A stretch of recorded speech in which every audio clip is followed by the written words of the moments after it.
Tout ce qu'on t'a appris sur le succès est faux.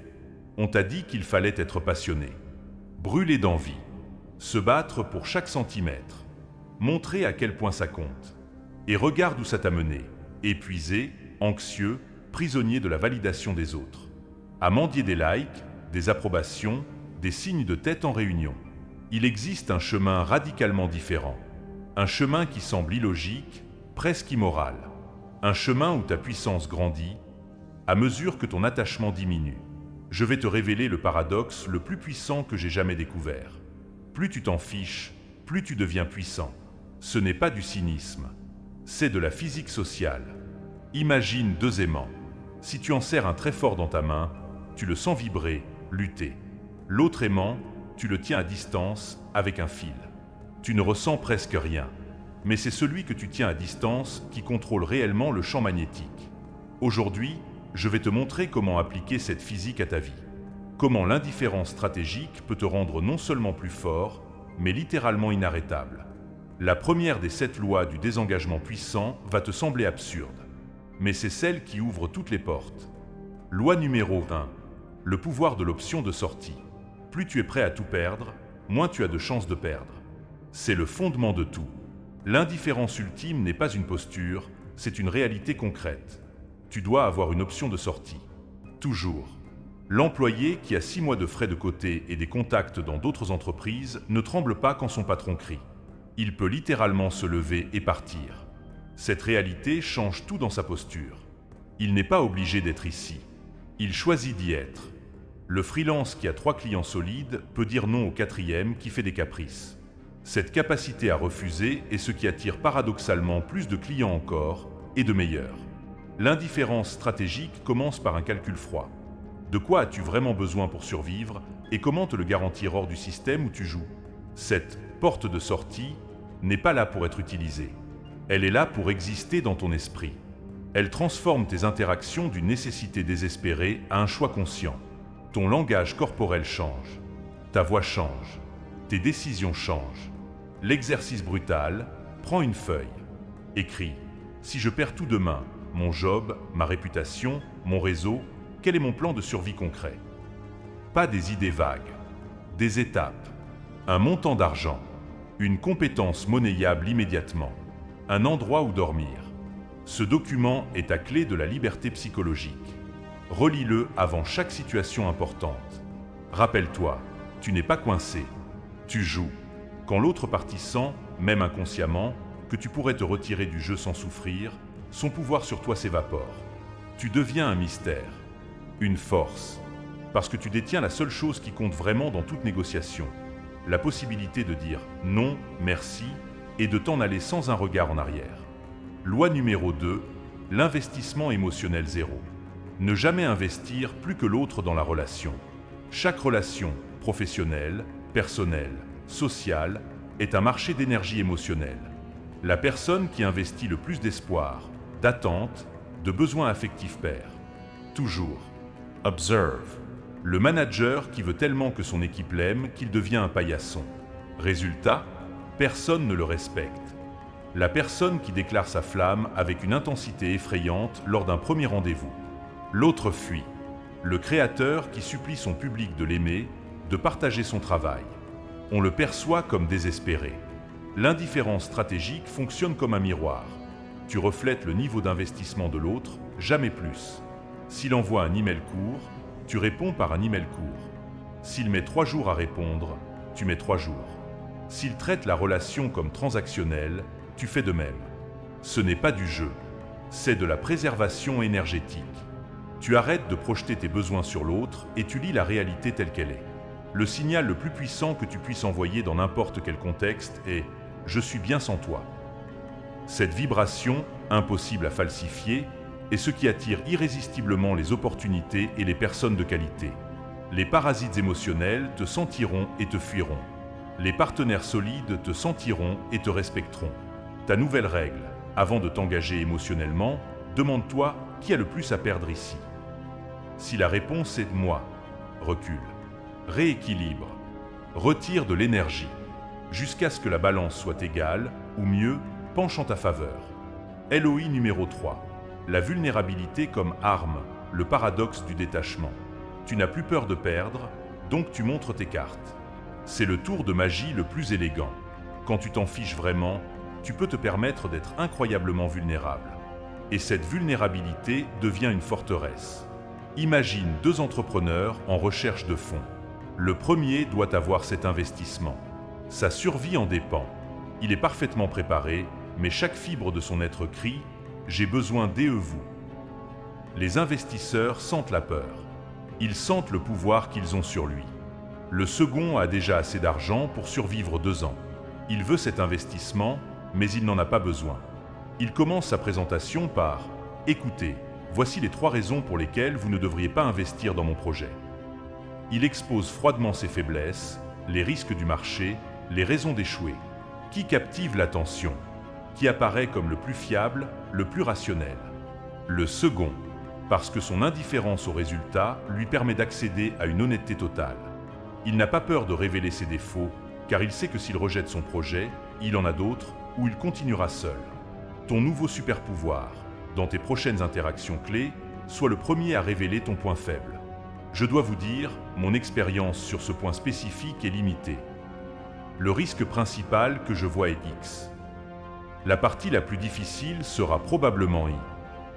Cette transparence radicale, née non de la naïveté mais du détachement, désarme complètement les autres. Ils arrêtent de chercher tes failles. Tu les leur as déjà données. Et maintenant, la conversation peut passer au niveau supérieur. Comment résoudre ces problèmes plutôt que les trouver? Tu passes de la défensive à l'offensive sans avoir levé le petit doigt. Parce que la véritable confiance ne vient pas de la perfection, mais de la capacité à regarder l'imperfection en face, sans peur. Loi numéro 4. L'art du désengagement sélectif. Tu ne peux pas t'en foutre de tout. Donc choisis avec une brutalité impitoyable. L'indifférence totale est impossible et contre-productive. La puissance vient du désengagement sélectif. La capacité à identifier les 3% des choses qui comptent vraiment et à ignorer radicalement les 97% restants. Voici comment les personnes véritablement puissantes allouent leurs soucis. Leurs propres actions et standards aux soucis. Leur cercle immédiat de confiance, soucis modérés. Les résultats à long terme, soucis stratégiques. L'opinion des autres, les drames du moment, les règles sociales. Les petites humiliations, les pertes mineures, zéro souci. Ils ont internalisé ce principe. Ton anxiété est inversement proportionnelle à ton niveau d'action. Plus tu agis sur ce que tu contrôles, moins tu t'inquiètes de ce que tu ne contrôles pas. Pratique de triage impitoyable, prends tes soucis actuels. Liste-les. Maintenant, pour chacun, pose ces 2 questions. Est-ce que cela affectera ma vie dans 5 ans? Puis-je faire quelque chose de concret à ce sujet dans les 24 prochaines heures? Si la réponse aux 2 est non, cette préoccupation est un parasite mental. Élimine-la activement. Comment? En te disant physiquement à voix haute « Je m'en fous ». Passe à autre chose. Ton cerveau va résister au début, puis s'habituer. Ce désengagement libère une énergie mentale monumentale. Au lieu d'être un serveur qui fait tourner 100 programmes en arrière-plan, tu deviens une machine dédiée à une seule tâche, avancer sur ce qui compte vraiment. Les autres voient cette concentration et l'interprètent comme de la confiance, du charisme, du pouvoir. Parce que c'en est. Loi numéro 5. L'énergie du « et alors ». La question qui dissout toute pression sociale. Dans ton esprit, garde toujours cette question prête. Et alors? Quelqu'un te critique? Et alors? Tu échoues publiquement? Et alors? On te refuse une opportunité? Et alors? Tu déplais à quelqu'un? Et alors? Cette question n'est pas une provocation. C'est un outil de vérification de la réalité. Elle te force à distinguer les conséquences réelles des conséquences sociales imaginaires. La plupart de nos peurs ne concernent pas la survie, mais l'image. La peur d'avoir l'air stupide, faible, pauvre, impopulaire. L'indifférence stratégique consiste à réaliser que tu peux survivre et même prospérer, même si ton image prend des coups. En fait, une image trop parfaite est souvent un signe de faiblesse, car elle montre que tu en dépends. Les personnes qui ont connu un vrai échec public, une faillite, un licenciement humiliant, une rupture douloureuse, et qui s'en sont relevées possèdent souvent cette indifférence. Elles ont touché le fond et découvert qu'il était solide. Elles savent que la réputation peut se reconstruire, que l'argent peut se regagner, que la douleur passe. Tu n'as pas besoin de tout perdre pour acquérir cette sagesse. Simule l'échec dans ton esprit. Passe 10 minutes à imaginer le pire scénario dans le domaine qui t'inquiète. Puis imagine-toi, 6 mois plus tard, toujours en vie, trouvant un nouveau chemin. Cette pratique détache la peur de l'événement. Tu réalises que le « et alors » a une réponse « je continuerai ». Loi numéro 6. Le principe du jardinier. Tu plantes, tu arroses, mais tu ne tires pas sur les plantes pour qu'elles poussent. C'est la métaphore ultime de l'indifférence productive.